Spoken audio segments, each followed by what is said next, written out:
Unistus, plaan, otsus, teostus, aeg. Ja siis tekib alles manifestatsioon või see tagajärg. Kui paljudel inimestel jäävad unistused unistusteks? Nad ei materialiseeru. Eks ole, unistus on tunne, aga plaan on nüüd see mõte, kuidas ma täpselt seda teen, mis ma tegema pean selleks. Et see unistus, sa saad selle, mis sa tahad. Aga see, millal sa saad, miks ma olen nõus ohverdama oma aega, miks ma olen nõus ohverdama mingeid muid ihasid selle nimel, et see unistus ellu viia. Ja see on tahe. See on tahtejõud. Usk iseendasse. Ma tean ja usun, et ma saan sellega hakkama. Kas see juhtub täna, homme, aasta pärast või 5 aasta pärast, ma tean, ma teen selle ära. Ma ei lase ajalisel kontekstil ennast mõjutada. Kui te lähete üle emotsionaalseks, ja te ei pea plaanist kinni, siis te põletate oma unistuse ära. Te peate plaanist kinni pidama. Nüüd 4. on teostus ehk action. Oli unistus, oli plaan, oli tahe, ehk siis otsus. Teostus on jõud, see on maa element, see on see, et sa oled 100% jalgapidi maa peal. Sa ei kuskil ei lenda niimoodi, et ma teen sealt seda, ma teen sealt toda. Ei, sa oled jalgapidi maa peal. Sa teed täpselt, mida sa teed. Kui keegi küsib, mis sa teed, ma ütlen kohe, ta jõu isegi lauset lõpet, ma ütlen, mis ma teen. Asi ei ole müümises, asi on inimestega suhtlemises. Kui sina ei ole suhteline elus kellegile midagi müüa, müüaks ainult sulle. Sa käid ja ostad lihtsalt. Aga mitte, et see kõigi jaoks oleks. Ammugi mitte. 90% inimeste jaoks see ala enamus inimesed ütlevad, ma ei oska seda teha, ma ei oska suhelda, tõeni. Ma ka ei osanud. Aeg on manifestatsiooni vahend, atribuut, nii nagu ruum. Aeg ja ruum on manifestatsiooni vahend. ruum on illusioon, see ruum on ainult meie peas. Välispidiselt mitte midagi ei ole, kõik on meie sees. Aga ühisteadusväljaga me kõik kollektiivselt loome seda.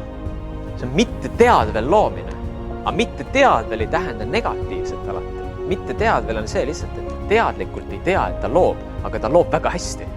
Okei, mida see inimene teeb väljaspool nii-öelda teadlikku manifesteerimist ja äri ja kõike? Suhtumised ja vastutused elus. Ehk siis sinu elektrilised tegevused, sinu elektrilised mõtlemised, sinu magnetilised tegevused, sinu magnetilised mõtlemised. Magnetilise puhul, kui sa pidevalt ainult sööd, ainult istud, ainult koonerdad, ainult usaldamatus, ainult iseseisus, ainult võtmine, müümine, õppimine, magnetiline, mis tekib? Süütunne. Tahes tahtmata sul lihtsalt, kas teadlikult või mitte teadlikult, sul hakkab see skriptima, sul tekib süütunne. Sa tunned, et sa ei suuda selle maailma mitte midagi pakkuda, sa ei suuda inimestele mitte midagi pakkuda, sa ainult ahmid, ainult pluss laenguga. See on väga huvitav. Sul tekib aega rohkem, sul tekib aega juurde. Sa hakkad aru saama, et sinu aeg ei tööta nii nagu teistel. Su aja impulss on teine. Magnetiline, sul on vähe aega, sa ainult kiirustad, sa paned nagu orav rattas, sa paned kiirrongiga kõikidest peatustest mööda. Sa ei jõua süveneda, analüüsida, mõelda, mitte midagi. Sa ei suuda näha ei vasakule ega paremale, sa ei analüüsi oma seljatagust ja sa ei näe isegi seda, kus sa lähed. See energeetiline taustsüsteem ei ole mingisugune kohtumõist ja kuri jumal kuskil. Sellist asja ei ole olemas. See oled sina. See oled sina, kes ei lase sul seda soovi saada.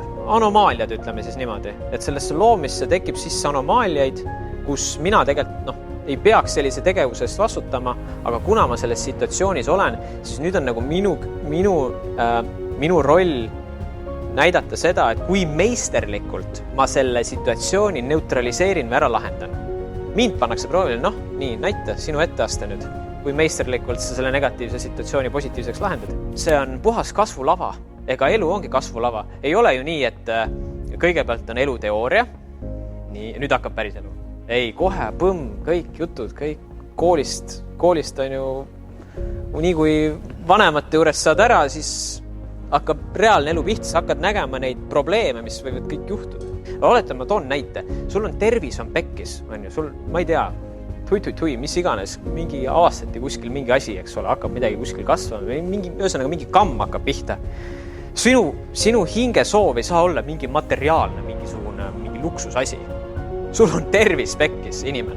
Tegele oma tervisega, sul ei saa olla mingid, sa ei saa mõelda, et nii. Ma toon sükse ekstreemse näite, on ju. 3. aasta vähis olles, järgmine aasta ma pean 1 miljon rohkem oma käivet tegema ettevõttes. Tegelikult või? Ma arvan, et järgmist aastat ei tule sul siis. Tekib see, saad aru, see, tavai nüüd. Ja kohe tegevusse. Ja siin ei ole mitte mingi see, et siin on ju risk ja see ja ei huvita. Nagu no fear. Ilma hirmuta, reaalselt. Hirm on kõige suurem vastand armastuse energiale.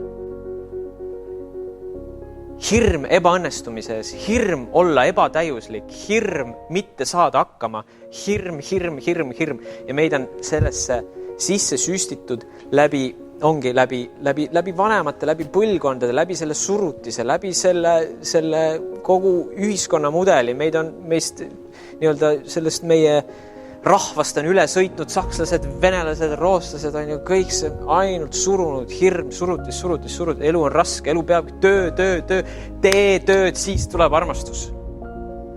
No ei tule. Me oleme harjunud mõtlema, et ainult nii saab elus hakkama. Aga tegelikult neid teid on nii palju.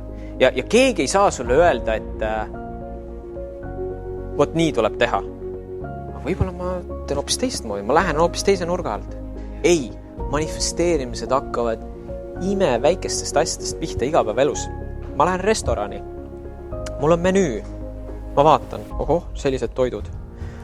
Mul hakkab pilt jooksma enam-vähem, millised toit võiks välja näha. Nii, ta on mul siin olemas ja plaan on, kõik on olemas. Raha on ka olemas, energia on kõik olemas. Nii. Ja nüüd ma annan soovi ettekandjale. Taga on kuskil kokk, 3. osapool.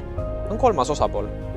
Ja üks hetk see roog on mul laua peal. Mis see on? Ei ole manifesteerimine. Muidugi on!